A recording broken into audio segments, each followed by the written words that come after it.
નમસ્કાર, vibes of ઇન્ડિયામાં તમારું સ્વાગત છે. અને આપણે બધા જાણીએ છીએ કે ગુજરાતમાં એક કિસ્સો હમણાં બન્યો હતો રાજકોટમાં આપણા, કે જેમાં ભાજપના લોકસભાના ઉમેદવાર પરસોત્તમ રૂપાલા એમણે નિવેદન આપ્યું હતું, અને એ નિવેદનને કારણે સમગ્ર જે ક્ષત્રિય સમાજ છે એનો વિરોધ અત્યારે કરી રહ્યા છે, અને એનો જે આગ છે એ ધીરે ધીરે આખા દેશમાં પ્રસરી રહી છે. અને આ બાબતે ચર્ચા કરવા આપણી સાથે જોડાયા છે Nainaba Jadeja. Welcome to vibes of India. અને આપણે ચર્ચા કરીએ, અને અત્યારે જે દિવસે ને દિવસે જે વાત સાંભળવા મળી રહી છે અને જે નિવેદનો આવી રહ્યા છે એક પછી એક, તો અત્યારે સૌથી પહેલા તો મારે એ જ વાત કરવી છે કે આ માહોલ જે થઈ રહ્યો છે, અને માહોલમાં જે મુજબ એક પછી એક નિવેદન આવે છે, આજે પણ નિવેદન ઘણા બધા આવ્યા છે, તો શું તમારું અત્યારે માનવું છે, તમે શું ફીલ કરી રહ્યા છો આજના દિવસ દરમિયાન? અમને એવું હતું કે ભાઈએ ભૂલ કરી છે, અને અમે એક ક્ષત્રિય તરીકે, રાજપૂત તરીકે જો અમારી વાત રાખશું તો જે ભારતીય જનતા પાર્ટી હિન્દુત્વની વાતો કરતી હોય છે, હિન્દુત્વના નામે મત લેતી હોય છે, તો એમને ક્યાંક અમારા પ્રત્યે રિસ્પેક્ટ હશે કે ભાઈ આ ક્ષત્રિય સમાજની લાગણીને અમે ઠેસ પહોંચાડી છે, એમને દુઃખ થયું છે, તો અમારે એમની સાથે વાતચીત કરવી જોઈએ અને એમને જે નિર્ણય યોગ્ય લાગે એ દિશામાં આગળ જવું જોઈએ. પણ એમાંથી કશું જ ના થયું, એટલે અમારે હજી આ લડત ચાલુ રાખવી પડશે એવું લાગી રહ્યું છે.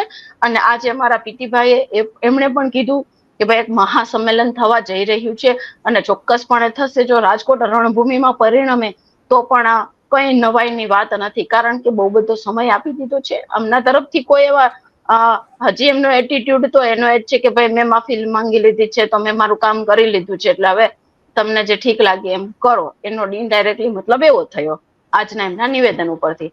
એટલે ચોક્કસપણે અમને જે ઠીક લાગે એમ કરશું. અને અમારા બેન શ્રી તૃપ્તિબેને પણ આજે એક ખૂબ સરસ વાત કરી છે કે મીડિયા સમક્ષ રાજનીતિમાં એવો નિયમ હોય છે કે જ્યારે કોઈ પણ એક જગ્યાએ 50 થી વધારે કેન્ડિડેટ હોય તો બેલેટ પેપરથી એની ચૂંટણી કરવામાં આવે છે. તો આજે એમને નિવેદન આપ્યું છે, એટલે 100 જેટલી મહિલાઓ, ચોક્કસપણે હું એમને સપોર્ટમાં જ છું, ચોક્કસપણે 100 થી વધારે મહિલાઓ આ જ જગ્યા માટે ફોર્મ ભરશે. એટલે અમે ઈચ્છીએ છીએ કે બેલેટ પેપરથી હવે ચૂંટણી થાય. અને બીજી જે અમારી રણનીતિ રહેશે, રણનીતિ હંમેશા રહેશે કે અને ગામડાઓમાં નાના ગામડાઓથી લઈને તાલુકા કક્ષાએ, જિલ્લા કક્ષાએ, સમગ્ર ગુજરાતમાં આના માટે ભાજપ વિરોધી હવે તો સૂત્રોચ્ચાર થઈ રહ્યા છે. ભાજપનો બહિષ્કાર પણ થઈ રહ્યો છે. આજ મારું ગામ હાડાટોડા છે, ત્યાંથી પણ મેસેજ આવ્યા છે કે અમે ભાજપના કાર્યકર્તાઓને અને ભાજપના લોકોને આવવાની મનાઈ કરી દીધી છે, અને અમે એમનો પણ બહિષ્કાર કર્યો છે. એટલે આ હજી શરૂઆત થઈ ગઈ છે, અને હજી ઘણું બધું આગળ થશે. અચ્છા, રાજ શેખાવત હોય અથવા તો પીટી જાડેજા હોય અથવા તો બીજા કોઈ પણ રાજપૂત સમાજના જે ક્ષત્રિય સમાજના આગેવાનો હોય, બધા જ આ વાતનો વિરોધ કરી રહ્યા છે. પરંતુ બીજી બાજુ છે પરસોત્તમ રૂપાલા, જેમણે આજે રાજકોટમાં પત્રકાર પરિષદ કરી હતી અને એમણે પોતાની વાત રાખી હતી કે મારાથી બોલતા બોલાઈ ગયું છે, ક્ષાત્ર ધર્મ પાડી અને તમે પણ મને માફી માંગી લો. તો શું એમને માફ કરી દેવામાં આવશે? નહીં, કારણ કે હું તમને સમજાવું કે આજ તમે કોઈ એક જગ્યાએ હોય અને સ્લીપ ઓફ ટંગ કોઈ વખત થતી હોય તો ધેટ ઇઝ એક્સેપ્ટેબલ, કે હા ભાઈ તમારાથી અનાય હશે કે જાણબાર બોલાઈ ગયું હશે. પણ પુરુષોત્તમભાઈ છે, એમનું તો આવું નિવેદનબાજી ચાલતી જ હોય છે. ખેડૂતો માટે કીધું કે ખોટા પાક વીમા લેવા માટે ષડયંત્ર કરે છે, પછી ઢોર છે, બહેનો, સ્ત્રીઓ છે, નારી છે, દલિતો છે, આ લોકોને તો લાકડીથી જ સીધા કરવામાં આવે. અને થોડાક દિવસ પહેલા જે સભામાં ગયા હતા અહીંયા પણ એમણે એ જ બાફ્યું કે ત્યાં પણ સ્લીપ ઓફ ટંગ હતી જ કે ભાઈ હું જે ગયો હતો મીટિંગમાં એ પણ નકામી જ હતી. તો એનો મતલબ શું થયો કે તમારે ઉલટી કરી નાખવાની, પછી તમને એમ realise, oh yes I made it wrong, કે મેં ભૂલ કરી નાખી છે, હવે તો મારે બચવા માટે માફી માંગી લેવી જોઈએ. આવું ના હોય. ચોક્કસપણે અમે ક્ષત્રિય છીએ અને માફ કરવો અમારો ક્ષત્રિય ધર્મ છે. ઘોરીને પૃથ્વીરાજ ચૌહાણે 17 વખત માફ કરેલો હતો, પણ એનું પરિણામ તમે જોયું. એટલે હવે એમાંથી અમે શીખીએ છીએ, કારણ કે આ કળિયુગ છે, અને કળિયુગમાં અમે અમારા વડવાઓ છે, અમારો દાડો છે જે કૃષ્ણ, એના રસ્તે હાલશું કે યુદ્ધ એ જ કલ્યાણ, જ્યારે જરૂર પડે ત્યારે યુદ્ધ કરવું જ પડે, નહીતર આ ન સાંભળે. એટલે એમણે કીધું કે મેં માફી માંગી છે, પણ તમારી આ માફી યોગ્ય નથી, કારણ કે વાર તમારા આવા સ્ટેટમેન્ટ આવતા જ હોય છે અને બફાટ ચાલુ જ છે. જો તમે આટલા મોટા નેતા થઈને એક શિક્ષક તરીકે 70 વર્ષની વયોવૃદ્ધે જો આવા સ્ટેટમેન્ટ તમે આપો તો અમે તમને માફ કરી દઈએ. તો કાલ કોઈ પણ વ્યક્તિ, કોઈ પણ સમાજનો વ્યક્તિ અમારી અસ્મિતા ઉપર હાથ નાખી શકે, જે અમને મંજૂર નથી. એટલે આ વખતે તમને માફ નહીં કરવામાં આવે. તમારા માટે એક જ સજા છે કે હવે અમે તમારી ઉંમર થઈ ગઈ છે, તો તમે આ સ્ટેજે હવે ઘણું ભેગું પણ કરી લીધું છે અને 70 વર્ષના થઈ ગયા છો, અનુભવ પણ ઘણો લઈ લીધો રાજકારણનો, એટલું ઇનફ છે. તો તમે હવે સલાહકાર તરીકે રહ્યો. રાજકારણમાં ઘણી બધી જગ્યા હોય છે, આપ જાણો છો એમ. તો સલાહકાર તરીકે રહ્યો, તમારી પાર્ટીને સલાહકાર તરીકે મદદ કરો, તમારી જગ્યાએ કોઈ બીજાને આપો. બસ આ એક જ રસ્તો છે કે આપે ઘરે બેસવાનું છે. નૈનાબા, તમે હમણાં જે વાત કરી હતી દલિત સમાજની, કારણ કે જે ગોંડલમાં સભા મળી હતી અને એમાં પુરુષોત્તમ રૂપાલા એવી રીતના વાત રાખી હતી કે એ તો કઈ મારા કઈ કામનો કાર્યક્રમ ન હતો એમ. અને એના પછી વંથલીમાં એટ્રોસિટી અંદર ફરિયાદ પણ કરવામાં આવી છે. એટલે ક્ષત્રિય સમાજ તો નારાજ છે, સામેની બાજુ દલિત સમાજની પણ વાત આવી રહી છે. તો શું હવે બંને સમાજ સાથે મળી અને રૂપાલાનો વિરોધ કરવાના છે? અમને પણ એ જ દુઃખ થયું કે ચલો અમારું તો તમે અપમાન કર્યું, પણ જે સમાજે બિચારાએ તમને આમંત્રણ આપ્યું, તમને બોલાવ્યા આટલા પ્રેમથી, તમે એનું પણ અપમાન કર્યું કે ભાઈ એ પ્રોગ્રામ તો કઈ કામનો જ નહોતો, તમે આવું કરીને ગયો છો કે પ્રોગ્રામ તો કઈ કામનો જ નહોતો. તો બરોબર છે, એ સમાજે જે કર્યું એ પણ બરોબર છે. અને અમે તો હાથ જોડીને કહીએ છીએ 18 વર્ણને કે જો તમને એવું લાગતું હોય કે ક્ષત્રિય સમાજ સાચો છે, સાચી લડત આપી રહ્યો છે અને સત્ય માટે લડી રહ્યો છે, પોતાની અસ્મિતા અને ગરિમા માટે જો લડી રહ્યો હોય, તો તમને અમે ઘણી જગ્યાએ કામ આવ્યા છીએ. અમારા વડવાઓએ હંમેશા તમારું રક્ષણ કર્યું છે. તો અમે 18 કોમને કહીએ છીએ કે 18 કોમ અમારો સાથ સહકાર આપો. રાજપૂત સમાજની સાથે રહીને તમે પણ આ લોકોને સીધા કરો, તમે આમનો પણ કાઢિયો કરો. જો તમે પણ અમારી સાથે, આજ તો અમારા સમાજનો પ્રશ્ન છે, કાલ તો તમારા સમાજનો પણ પ્રશ્ન થશે. તો અમારી માંગ એટલી છે કે 18 વર્ણને કે તમે પણ અમારી સાથે જોડાઓ ને અમને સહકાર આપો. નૈનાબા, હમણાં એક વાત થઈ હતી કે રાજકોટ થી હવે બોલાવવામાં આવ્યા છે પુરુષોત્તમ રૂપાલાને દિલ્હી, એટલે દિલ્હીનું તેડું આવ્યું છે. જે બાબતે અમે એમની સાથે વાત કરી ત્યારે એમણે એવું કહ્યું કે દિલ્હી તો રૂટીન કાર્યક્રમ છે, એટલા માટે બોલાવવામાં આવ્યા છે. મોહન કુંડારિયાને ફરી ઉમેદવારી નથી આપવામાં આવવાની, પુરુષોત્તમ રૂપાલા જ લડવાના છે. તો તમારું આ એટલે સમાજ બાબતે તમારું આ કઈ રીતના નિવેદન રહેશે કે શું જ્યાં સુધી રૂપાલાને હટાવવામાં નહીં આવે ત્યાં સુધી સમાજના જે કંઈ પણ કાર્યક્રમો છે, સંમેલનો છે, વિરોધ છે, એ બધા ચાલુ જ રહેવાના છે? ચાલુ જ રહેશે જ્યાં સુધી કોઈ ઓથેન્ટિક પર્સન ઓથેન્ટિક રીતે આ પીસી કરે અને આવીને એમ ડિક્લેરેશન ના કરે કે અમે પુરુષોત્તમ રૂપાલાની અહીંથી નહીં આખા ગુજરાતમાંથી ટિકિટ કાપી છે, આ વર્ષે ચૂંટણી નહીં લડે, ત્યાં સુધી અમારી લડત ચાલુ જ રહેશે.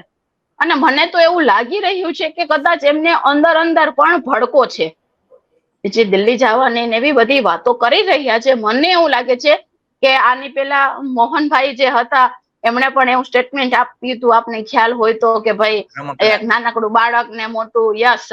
એટલે મને એવું લાગે છે કે કોઈ અંદરના એવી વ્યક્તિ છે કે જે એવું ઈચ્છે છે કે પુરુષોત્તમભાઈ પણ અહીંથી જાય, કારણ કે અહીંયા કોઈ કામ કર્યા નથી. એટલે અહીંની જનતા છે એ બીજા કેન્ડિડેટને સ્વીકારવા તૈયાર નહોતી, લોકલ કેન્ડિડેટને.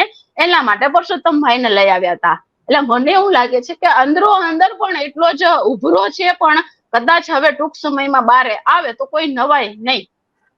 પણ આ ઉભરાની આગ છે એ શું લાગે છે કે કોને કોને દજાડી શકે છે અને આમાં નુકસાન કોનું થશે?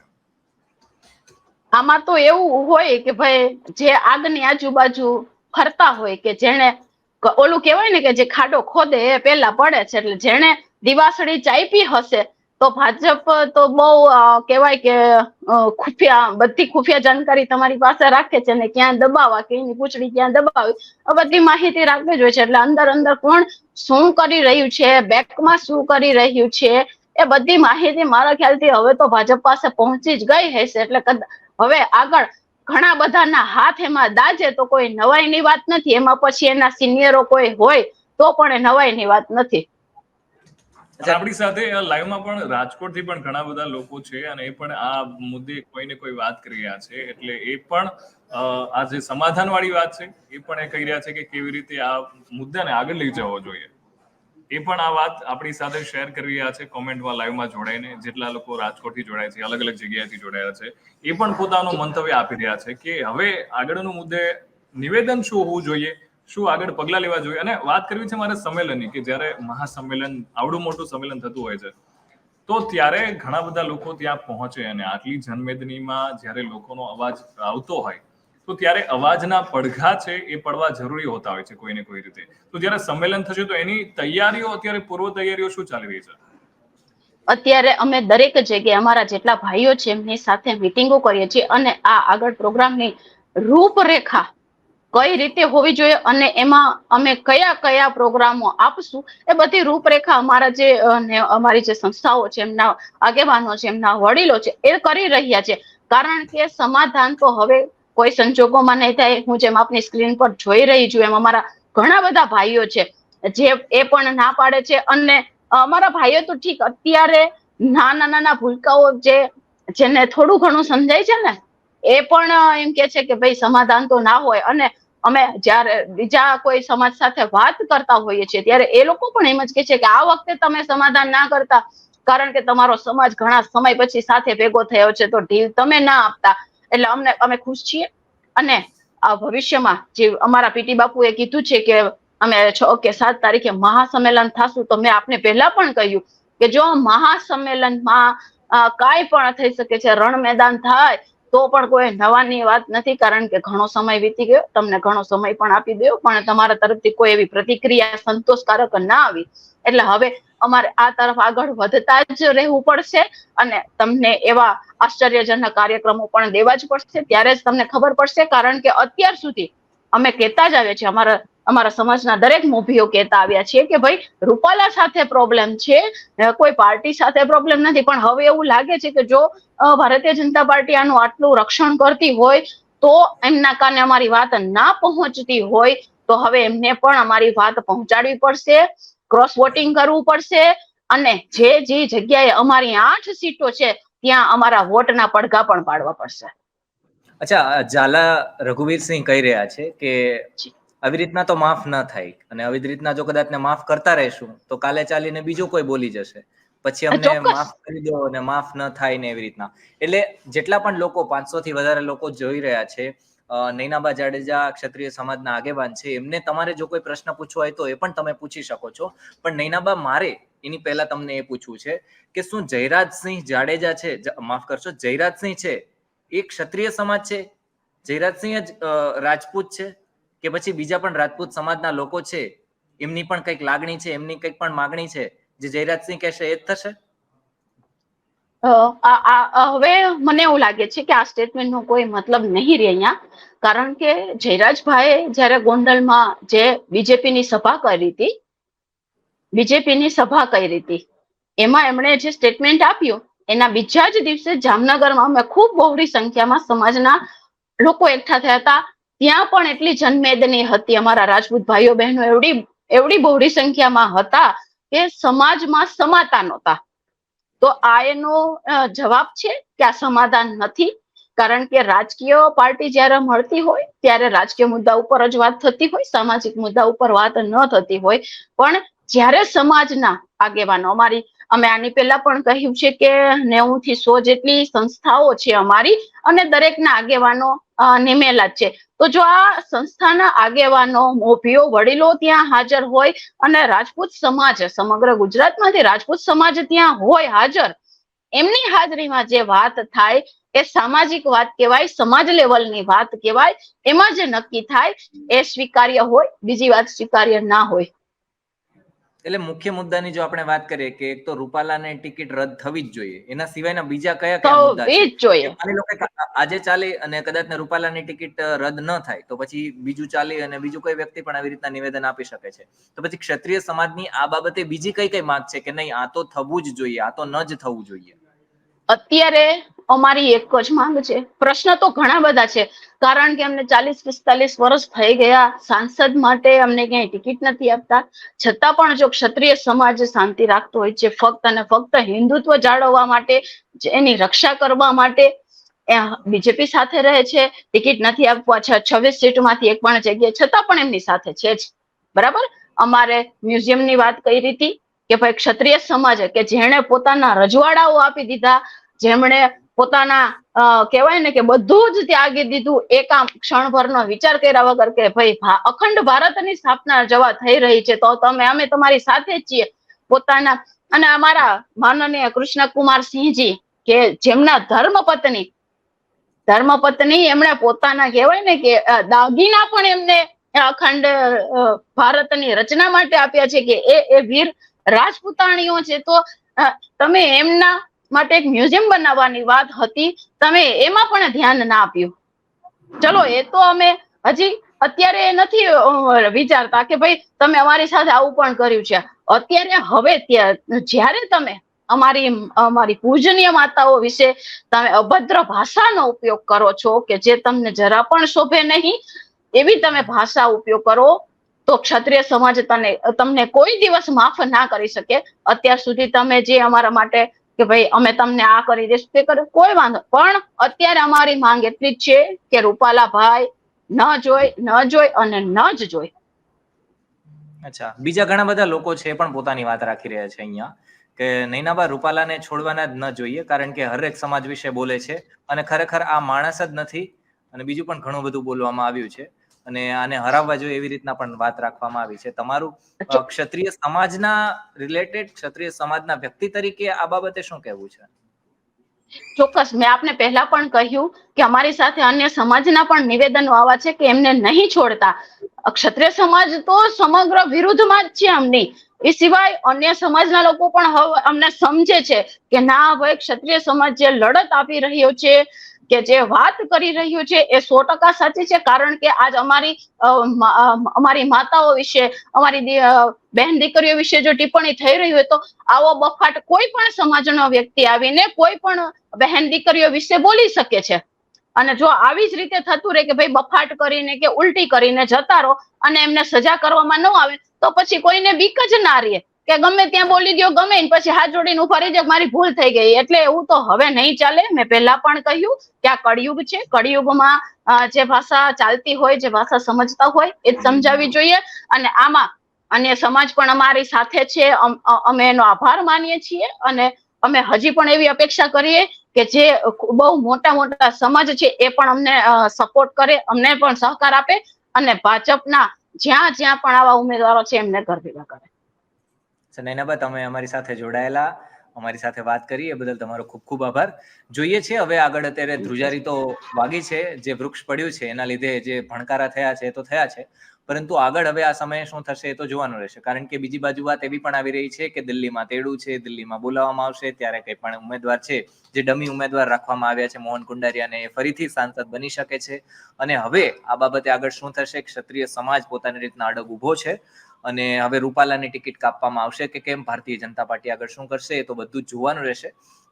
તમારા કોઈ સવાલ હોય તો બધું પૂછી શકો છો, પરંતુ જય ભવાની, જય માતાજી એવી રીતના બધી કમેન્ટ આવી રહી છે.